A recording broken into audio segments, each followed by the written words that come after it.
Hello, I'm George from Ireland. So I'm carrying on my analysis of Trump's former maladministration. So looking back at the record of the quantum president and the pardons he granted.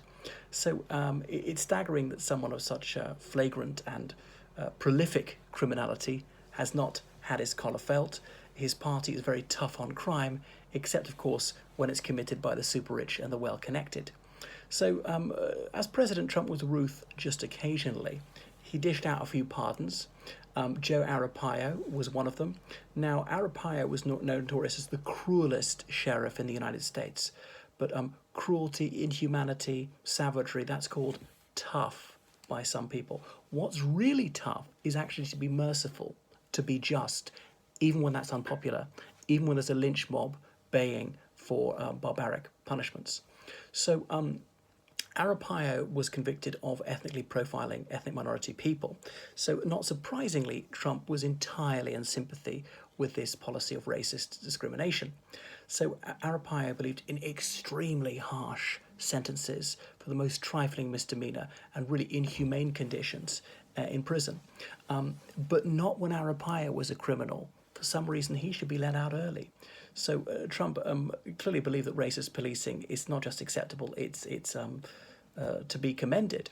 So Trump he pardoned a sailor for taking classified photos on a submarine. Now, why would spying in a way that helps Russia be a bad thing, Donald Trump? Okay.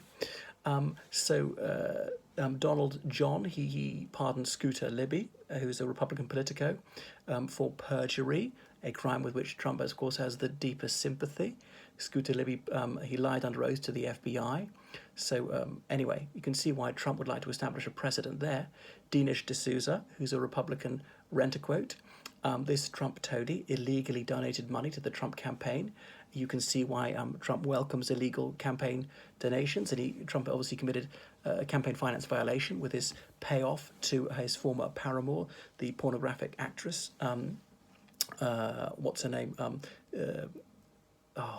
Daniels, Stormy Daniels, and not declaring that as it was. So anyway, Dsouza was pardoned, and that was a fundamental breach of the principle nemo iudex in causa sua. This is a core principle of jurisprudence. No man may be a judge in his own case, because the president personally benefited from that donation. So clearly, he regarded campaign finance violations as praiseworthy, so long as they were to his advantage. That is. So Dinesh D'Souza is an immigrant who's a naturalized American who lambasted the wickedry of immigration. He's a public intellectual who sedulously valorized for Trumpism, and his outspoken pro-Trump rhetoric is an example of trésor d'éclair. You don't get that much of it amongst American scholars. It might have been contrarianism in D'Souza's part, but he has been fairly consistent. He's at least not quite so shrill. His delivery is sane and quite impressive. He's perhaps one of the more clubbable people of that ilk, though he did go on some dates with Ann Coulter, which I think redounds to his disfavour. Anyway, so Dinesh D'Souza has found this sort of thing to be remunerative, his stock in trade, trumping Trumpism. So the president, he pardoned a drug trafficker on life sentence. Now, I do have to hand it to him there. I think there was no votes in it for Trump. That's an example of mercy I approve of. Kim Kardashian had approved for clemency. So this is a lady with a great future behind her. Maybe the fact she's so Calpigian won Trump's heart. Now, it's odd that Trump is merciful to a white woman despite being extreme anti-drugs, but he didn't pardon a single black person. Anyway, so pardon. Who else did he grant pardons to? To the former governor of Illinois, Blagojevich. I hope I pronounced that correctly. This guy, he solicited bribes way back at the beginning of the Obama administration. Not that Obama was complicit or anything. So President sees taking douceur as no big deal. Although I think Blagojevich got too long a sentence. I mean, couldn't you just fine him to his utter ruin? He's not dangerous. But anyway, Roger Stone was a close crony of Trump, and he went to prison for 3 years for his cover-up of Trump's links to the Secret Service. And of course, Trump pardoned Stone. So, despite being the so-called party of law and order, as we can see, the Republican Party was the party of no law and an awful lot of disorder. So he's an anarch, Trump. and he's shown his total disregard for the law. He's cavalier about everything he does, and he took that attitude into office with him. He wanted the Justice Department to be a bludgeon in his hands with which to club his opponents insensible. And he has to be told what the rule of law is. The law is not simply whatever the president wishes it to be. It's not to be bent and twisted. People can't be simply investigated because they're uncongenial to the president. You have to find some evidentiary basis for suspecting there's criminal conduct, and you can investigate that.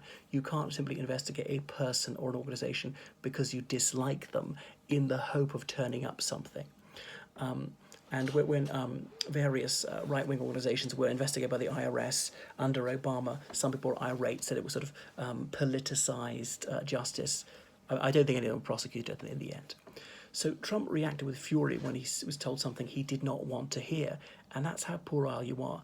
I mean, the very beginning of maturity is objectivity, saying, I need to find the truth, whether it's palatable or unpalatable, and only on the basis of facts can you make a decision and formulate a coherent and workable policy. But, I mean, he prided himself on being the one who tells it like it is. But in fact, he doesn't want to be told how it is. Republicans rant at crybaby liberals, and some liberals are like that, and saying liberals are enemies of free speech, and it's true, a few of them are. But anyway, so I remember what Orwell said, that freedom is the right to tell people what they do not want to hear. So Trump's abuse of law enforcement, it plumbed new depths in 2020 when he went to St. John's Church in Washington, D.C. Now, I don't doubt his right to walk across the street to church. Anyway, thousands of peaceful protesters gathered in Lafayette Square, which of course they're constitutionally entitled to do, to agitate upon public grievances. So Republicans said that the First Amendment is sacrosanct. Okay, I'm broadly on board with that. And the right to express yourself is there. And that's explicitly guaranteed under the US Constitution, which Republicans so cherish. But yet these rights were trampled underfoot. The police forcibly cleared these people who are committing the crime of what? Being in a public place? Expressing an opinion that the president doesn't like? You could get him across there safely enough. He doesn't have to go that day. He can go another day. It's not vital. I don't think they were going to prevent him. People being on the street doesn't prevent him walking across the square. They do presidential walkabouts all the time. He's got a Secret Service detail around him. So police violence cleared them, these people who were doing the appalling thing of expressing their constitutional rights while exercising them. Trump then walked across the square with the chairman of the Joint Chiefs of Staff. He then held the Bible upside down, but okay, hey, I mean, he can't read. And then he walked back to the White House. A huge amount of police time was wasted for this photo opportunity. As I say, he could have gone another day. He could have gone to another church or something.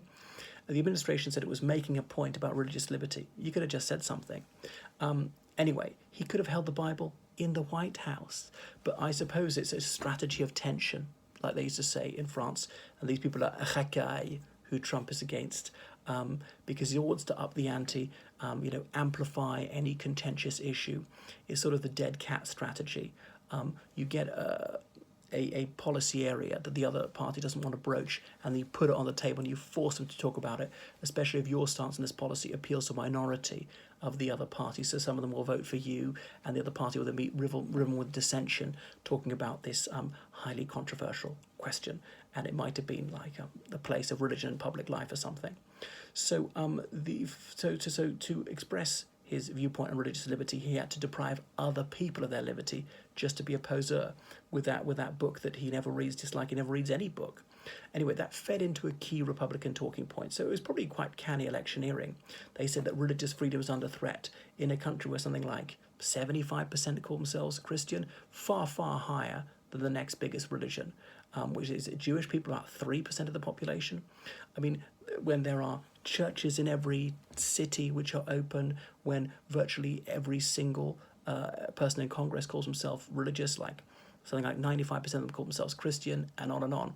Practicing Christians such as Obama and Biden were the leading lights in the Democratic Party. Most Republicans are passionate Christians. So, but neither Obama or Biden ever been accused of adultery or other sex crimes like Trump. People did say Biden was a bit handsy, but they didn't accuse him of rape, as Trump has credibly been accused of. And, Obama and Biden, they didn't swear in public, they didn't grossly insult women, they didn't run casinos, they didn't sell alcohol. Not that I think any of that is wrong. I mean, selling alcohol or running casinos. And Trump is the one who's the flag carrier for the Puritans. Anyway, that General Milley, who walked with